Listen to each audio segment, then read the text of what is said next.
कि जिंदगी में वह दिन किसी बुरे सपने से कम नहीं था। जिस घर को वह अपना समझती थी, वही घर उस दिन उसके आत्मसम्मान को कुचलने के लिए तैयार खड़ा था।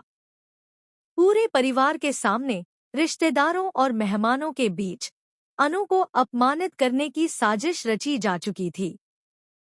किसी को अंदाजा भी नहीं था कि आज की इस खुशी भरी सभा में ऐसा तूफान उठेगा जो कई जिंदगियों को हिलाकर रख देगा। हॉल में चारों तरफ रौनक थी। मुस्कानें, बातें, हंसी, सब कुछ सामान्य लग रहा था। लेकिन अनु का दिल बहुत बेचैन था। उसे बार बार ऐसा लग रहा था जैसे कुछ गलत होने वाला है। उसके कदम लड़खड़ा रहे थे, सांसें भारी थी और दिल जोर जोर से धड़क रहा था। फिर भी उसने खुद को संभाल रखा था, क्योंकि उसे नहीं पता था कि असली तूफान अभी आना बाकी है। जैसे ही माइक ऑन किया गया, पूरे हॉल में सन्नाटा छा गया। सभी की नजरें स्टेज की तरफ थीं। अचानक स्पीकर से अनु के बारे में बातें शुरू हुईं, ऐसी बातें जो किसी का भी सिर झुका दें। झूठे आरोप, अधूरे सच और जानबूझकर बढ़ा चढ़ाकर कही गई बातें। हर शब्द अनु के दिल को चीर रहा था। उसकी आंखों में आंसू भर आए, लेकिन वह रोई नहीं, क्योंकि वह जानती थी कि अगर वह टूट गई तो लोग उसे और कमजोर समझेंगे। हर कोई चुप था। कोई आगे नहीं आया। कोई अनु के पक्ष में एक शब्द भी बोलने को तैयार नहीं था।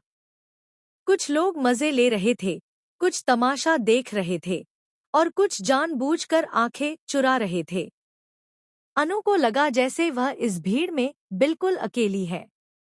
उसकी इज्जत, उसका आत्मसम्मान, सब कुछ उस स्पीकर की आवाज में दबता चला जा रहा था। लेकिन उसी भीड़ में एक इंसान ऐसा भी था जिसका दिल यह सब सह नहीं पा रहा था। सिमरन। सिमरन शुरू से ही अनु को ध्यान से देख रही थी। उसके चेहरे का दर्द, आंखों की नमी और भीतर से टूटती हुई आवाज, सब कुछ सिमरन समझ रही थी। उसे साफ दिखाई दे रहा था कि यह कोई गलती नहीं, बल्कि एक सोची समझी साजिश है। सिमरन के अंदर गुस्सा भी था और डर भी। वह जानती थी कि अगर उसने कुछ किया तो सब उसके खिलाफ खड़े हो सकते हैं। लेकिन उससे ज्यादा जरूरी उसे अनु की इज्जत लगी। कुछ पल उसने सोचा, फिर उसके चेहरे पर एक दृढ़ निश्चय उभर आया। उसने तय कर लिया कि वह अनु को इस अपमान से बचाकर रहेगी, चाहे उसे कुछ भी क्यों न करना पड़े। जैसे ही स्पीकर से और जहरीली बातें आने लगीं, सिमरन चुपचाप पीछे की तरफ बढ़ी।